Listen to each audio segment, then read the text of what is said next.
Hello everyone. Today we'll talk about how to fix or how to solve Roblox device memory low. Do you know how to fix or how to solve an Roblox device memory low? You should just go to settings. Here we click apps, default apps, app settings.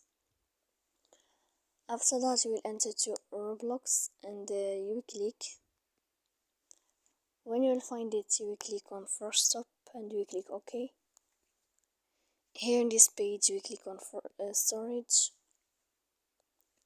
then we click on first clear cache, and in the end you can update your application on Play Store. So please don't forget to support us by like and subscribe.